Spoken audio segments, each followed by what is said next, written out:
तो दोस्तों इलाहाबाद हाईकोर्ट के आरओ, एआरओ और कंप्यूटर असिस्टेंट की वैकेंसीज 2026 के लिए आ चुकी हैं। तो दोस्तों ऑनलाइन आवेदन करने की जो प्रक्रिया है वो 1 जून 2026 से शुरू हो जाएगी और यह प्रक्रिया कुल 22 जून 2026 तक रहेगी। आप जल्दी से जल्दी अपना आवेदन कर लें। आवेदन करने के लिए दोस्तों आपको यहाँ पे दिए हुए लिंक पर क्लिक करना है।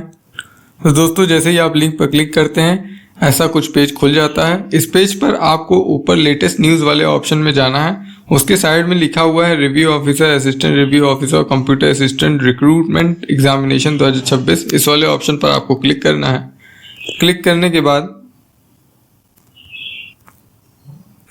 बाद हम दोस्तों दूसरे पेज पर पहुंच जाते हैं जहां पर आप नीचे आरओ, एआरओ और कंप्यूटर असिस्टेंट के रिक्रूटमेंट के लिए अप्लाई कर सकते हैं। तो हमें अप्लाई वाले साइड वाले ऑप्शन अप्लाई पर क्लिक कर देना है। अप्लाई पर क्लिक करने के बाद हम दूसरे पेज पर पहुंच जाते हैं।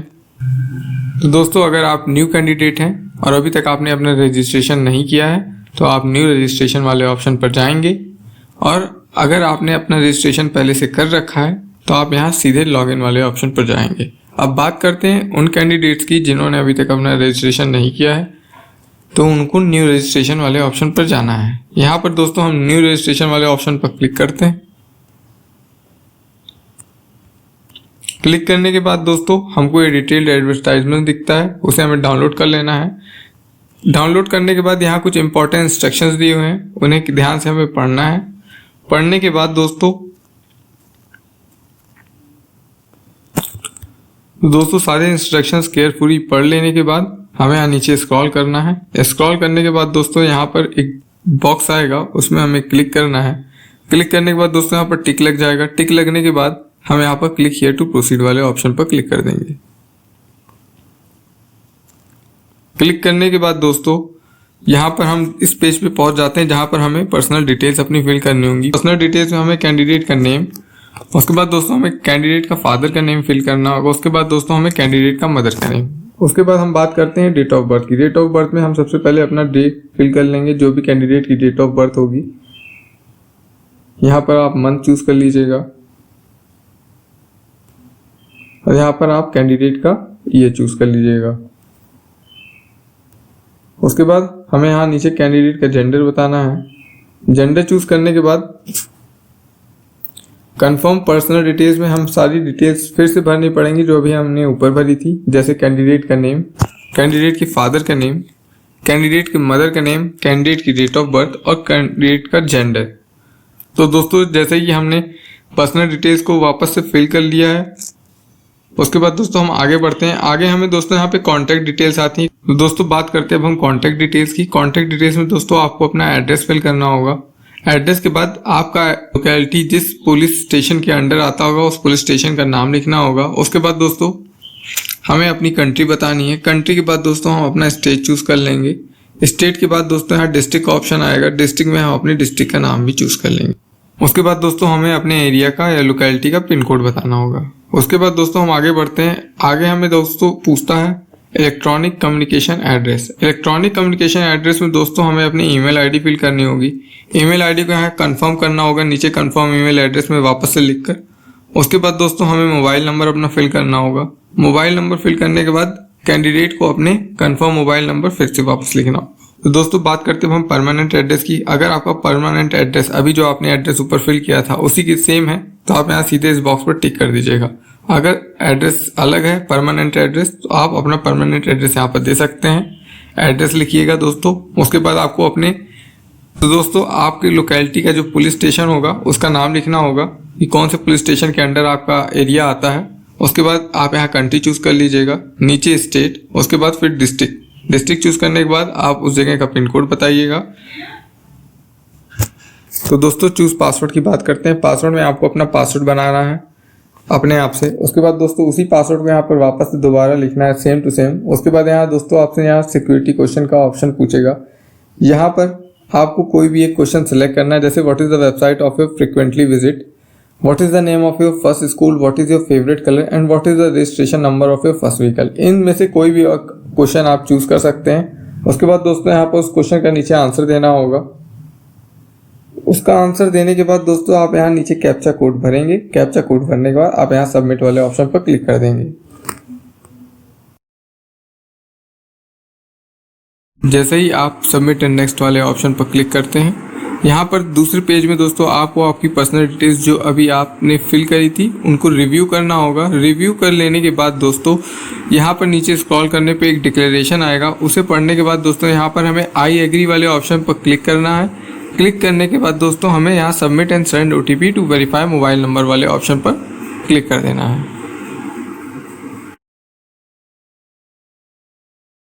तो दोस्तों अब हम आ जाते हैं एप्लीकेशन प्रोसेस के सेकेंड स्टेप पर। यहाँ पर दोस्तों आपको अपनी पर्सनल डिटेल्स फिल करनी होंगी। पर्सनल डिटेल्स में दोस्तों आपने अभी तक जो भी अपने नाम, फादर नेम और मदर नेम फिल किए होंगे वो सभी आ जाएंगे। उसके बाद दोस्तों यहाँ पर पर्सनल डिटेल्स में आपको अपनी नेशनैलिटी बतानी होगी। नेशनैलिटी के बाद दोस्तों यहाँ पर पूछेगा आपसे are you a resident domicile of state of UP. तो यहाँ पर दोस्तों आपको यस और नो में से बताने हैं। अगर आप यूपी के डोमिसाइल या रेसिडेंट हैं तो आप यस कर लीजिएगा, नहीं है तो नो कर दीजिएगा। उसके बाद बात करते हैं दोस्तों यहाँ कैटेगरी की। कैटेगरी में दोस्तों आपको अपनी कैटेगरी चूज कर लेनी है, SC ST OBC EWS। तो आप अपनी कैटेगरी चूज कर लीजिएगा। उसके बाद दोस्तों यहाँ पर नीचे पूछता है कंफर्म कैटेगरी। कंफर्म कैटेगरी में आप अपना कैटेगरी फिर से आप चूज कर लीजिएगा, जो भी आपने कैटेगरी अभी चूज किया था। उसके बाद दोस्तों यहाँ पर पूछता है आर यू फिजिकली हैंडीकैप्ड, क्या आप फिजिकली हैंडीकैप्ड हैं। अगर नहीं है तो नो करिएगा। अगर आप फिजिकली हैंडीकैप्ड हैं या 40% डिसेबिलिटी आपकी ऊपर है तो आप इसे चूज करिएगा, दूसरा वाला ऑप्शन, नहीं तो नो कर दीजिएगा। नो करने के बाद दोस्तों यहाँ पर are you a sports person of UP, क्या आप स्पोर्ट्स पर्सन हैं, यस या नो आप वो चूज कर लीजिएगा।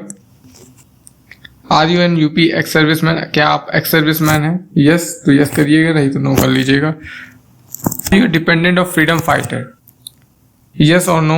अगर आपके घर में कोई फ्रीडम फाइटर था तो यस कर लीजिएगा, अगर नहीं है तो नो कर लीजिएगा। मैरिटल स्टेटस क्या है दोस्तों आपका, अनमैरिड है या मैरिड है। अनमैरिड है तो अनमैरिड चूज कर लीजिएगा, अदरवाइज आप मैरिड चूज करिएगा अगर आप मैरिड हो तो। Have you ever been dismissed by the union government और बाय स्टेट और बाय अ लोकल अथॉरिटी और a government corporation by the central government और स्टेट गवर्नमेंट। यहाँ पर आपको सेलेक्ट वाले ऑप्शन पर जाना है, पर आप नो कर लीजिएगा। नो करने के बाद दोस्तों यहाँ पर आपको कैप्चा कोड फिल कर लेना है। तो दोस्तों जैसे ही आप कैप्चा कोड फिल कर लेते हैं, कैप्चा कोड फिल करने के बाद आपको यहाँ सेव एंड नेक्स्ट वाले ऑप्शन पर क्लिक कर देना है। उसके बाद दोस्तों हम आ जाते हैं थर्ड पेज पे, जहां पर आपको आपके आइडेंटिटी डिटेल्स देनी होंगी। आइडेंटिटी डिटेल्स में दोस्तों यहाँ पर I voluntary agree to share my Aadhaar number वाले ऑप्शन पर आपको यहाँ पर क्लिक कर, जैसे ही आप क्लिक करते हैं दोस्तों यहाँ पर आपको अपना आधार कार्ड नंबर देना होगा। आधार कार्ड नंबर देने के बाद दोस्तों यहाँ नीचे आपको आधार कार्ड नंबर अपना कंफर्म करना होगा। उसके बाद दोस्तों जैसे ही आप अपना आधार कार्ड नंबर फिल कर लेते हैं तो दोस्तों आधार कार्ड का नंबर फिल करने के बाद दोस्तों यहाँ पर आपको नीचे कैप्चा कोड फिल कर लेना है। कैप्चा कोड फिल करने के बाद दोस्तों आपको यहाँ सबमिट वाले ऑप्शन पर क्लिक कर देना है। तो दोस्तों जैसे ही आप अपने आधार कार्ड का नंबर फिल करेंगे, कैप्चा कोड डालने के बाद सबमिट करेंगे, उसके बाद दोस्तों आपके आधार कार्ड से लिंक मोबाइल नंबर पर एक OTP जाए। OTP को आप यहाँ पर लिखेंगे। OTP लिखने के बाद दोस्तों आप यहाँ पर नीचे कैप्चा कोड दिया हुआ है उसे फिर से लिखेंगे। उसके बाद दोस्तों यहाँ पर आप सबमिट OTP वाले ऑप्शन पर क्लिक कर देंगे। उसके बाद दोस्तों हम पहुंच जाते हैं एप्लीकेशन प्रोसेस के स्टेप 4 पर। स्टेप 4 में दोस्तों यहाँ पर आपको किस पोस्ट के लिए अप्लाई करना है वो सभी पोस्ट की जानकारी दी हुई है। उसके बाद दोस्तों यहाँ पर नीचे आपसे पूछता है do you possess a B certificate of national cadet corps, NCC का सर्टिफिकेट है आपके पास, तो आप यहाँ सेलेक्ट वाले ऑप्शन पर जाएं। दोस्तों सेलेक्ट वाले ऑप्शन में जाएंगे। सेलेक्ट वाले ऑप्शन में जाने के बाद आपके पास अगर NCC सर्टिफिकेट है तो यस करिएगा, नहीं है तो नो कर दीजिएगा। उसके बाद दोस्तों यहाँ पर नीचे आपसे लेवल ऑफ कंप्यूटर एजुकेशन पूछेगा कि आपके पास डिप्लोमा या डिग्री है कंप्यूटर साइंस में, या O लेवल सर्टिफिकेट है या ट्रिपल C है। तो आपके पास अगर कोई भी सर्टिफिकेट है तो आप उसकी जानकारी यहाँ पर दे सकते हैं। पूछेगा do you possess a minimum typing speed of 25 words per minute in English typing on computer. तो यहाँ पर सेलेक्ट वाले ऑप्शन पर आप जाएंगे। सेलेक्ट वाले ऑप्शन पर जाने के बाद अगर आपके पास टाइपिंग स्पीड है तो आप यहाँ यस करिएगा। उसके बाद दोस्तों यहाँ पर पूछेगा do you possess the knowledge of data entry, word processing और कंप्यूटर ऑपरेशन। तो यहाँ पर आप सेलेक्ट वाले ऑप्शन पर जाएंगे। यहाँ पर भी दोस्तों आप यस करेंगे। उसके बाद दोस्तों आपसे पूछेगा have you served in territorial army for minimum period of 2 years। तो यहाँ पर भी आपको सेलेक्ट वाले ऑप्शन पर जाना होगा। अगर आपने सर्व किया है तो यस करिएगा, नहीं तो नो कर दीजिएगा। तो दोस्तों ऊपर सभी इंफॉर्मेशन फिल करने के बाद यहाँ पर नीचे आपको कैप्चा कोड फिल कर लेना है। कैप्चा कोड फिल करने के बाद आप यहाँ सिंपली सेव एंड नेक्स्ट पर क्लिक कर देंगे। अब दोस्तों हम पहुंच गए एप्लीकेशन प्रोसेस के 5th स्टेप पर, जहां पर दोस्तों आपको अपनी एजुकेशनल डिटेल्स फिल करनी होंगी। तो दोस्तों जैसे ही आप अपनी क्वालिफिकेशन डिटेल्स सारी फिल कर लेते हैं 10th 12th और ग्रेजुएशन की, उसके बाद दोस्तों आपको सिंपली यहाँ नीचे कैप्चा कोड फिल कर लेना है। कैप्चा कोड फिल करने के बाद आपको यहाँ सेव एंड नेक्स्ट वाले ऑप्शन पर क्लिक कर देना है। सेव एंड नेक्स्ट पर क्लिक करने के बाद आपको यहाँ पर यस करना है। अब दोस्तों हम पहुंच चुके हैं एप्लीकेशन प्रोसेस के स्टेप 6 पर। स्टेप नंबर 6 में दोस्तों आपको यहाँ पर एडिशनल डिटेल्स कुछ फिल करनी होंगी। एडिशनल डिटेल्स में दोस्तों आपको यहाँ पर अदर डिटेल्स में जैसे are you an employ of central और स्टेट गवर्नमेंट, यहाँ पर दोस्तों आपको सेलेक्ट करना है। तो दोस्तों अगर आप पहले से स्टेट गवर्नमेंट या यूनियन गवर्नमेंट की नौकरी कर रहे हैं तो आप यस कर सकते हैं, अदरवाइज यहाँ पर आप नो कर दीजिएगा। उसके बाद दोस्तों यहाँ पर आपको कोई क्रिमिनल प्रोसीडिंग के बारे में बात की जा रही है। यहाँ पर have you ever been tried or convicted acquitted by court of law, क्या आपके ऊपर कभी केस वेस हुआ है, क्या आप कभी जेल गए हैं, तो उसके बारे में यहाँ पर दोस्तों आपको जानकारी देनी होगी। सबसे पहले आपको यहाँ पर सेलेक्ट करना है। अगर आपके खिलाफ कोई केस वेस चल रहा है तो आप यहाँ यस करिएगा, अदरवाइज यहाँ पर आप सिंपली नो कर लीजिएगा। उसके बाद दोस्तों whether any FIR criminal complaints case have you ever been registered against you, क्या आपके खिलाफ कभी कोई FIR और क्रिमिनल केस है, अगर है तो यहाँ पे आप सेलेक्ट करिएगा और यस करिएगा। अगर आपके खिलाफ दोस्तों कोई FIR या कंप्लेंट है तो आप यस करिएगा, नहीं तो आप नो कर लीजिएगा। नो करने के बाद दोस्तों यहाँ पर सिंपली आपको यहाँ पर नीचे कैप्चा कोड फिल करना है। उसके बाद दोस्तों यहाँ पर आपको सेव एंड नेक्स्ट वाले ऑप्शन पर क्लिक कर देना है। दोस्तों अब हम पहुंच चुके हैं एप्लीकेशन प्रोसेस के 8th स्टेप पर, जहां पर आपको अपनी लाइव फोटो कैप्चर करनी होगी। तो दोस्तों यहाँ पर कुछ इंस्ट्रक्शंस दिए हुए हैं जिन्हें आपको ध्यान से पढ़ लेना है। यहाँ पर दोस्तों आपका बैकग्राउंड पीछे जो है एकदम लाइट बैकग्राउंड होना चाहिए। फेस पे जो लाइटिंग होनी चाहिए दोस्तों एकदम अच्छी खासी लाइटिंग होनी चाहिए। उसके बाद दोस्तों आपको यहाँ दूसरे फोन से ये QR कोड को स्कैन कर लेना है। QR कोड को स्कैन करने के बाद दोस्तों आपका यहाँ पर लाइव फोटो कैप्चर हो जाएगा।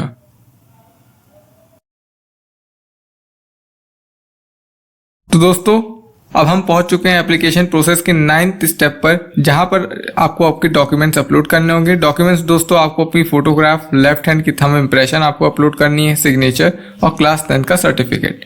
ये सभी डॉक्यूमेंट्स दोस्तों अपलोड कर लेने के बाद तो दोस्तों जैसे ही आप अपने सारे डॉक्यूमेंट्स अपलोड कर लेते हैं उसके बाद दोस्तों यहाँ पर नीचे आपको कैप्चा कोड फिल करके सेव एंड नेक्स्ट वाले ऑप्शन पर क्लिक कर देना है। सेव एंड नेक्स्ट पर क्लिक करने के बाद दोस्तों आपको प्रीव्यू कर लेना है फॉर्म प्रीव्यू कर लेने के बाद दोस्तों यहाँ पर नीचे एक डिक्लेरेशन दी हुई है। आप उस डिक्लेरेशन को पढ़ के यहाँ पर आई एग्री पर क्लिक करके फाइनल सबमिशन ऑफ एप्लीकेशन वाले ऑप्शन पर क्लिक कर देंगे।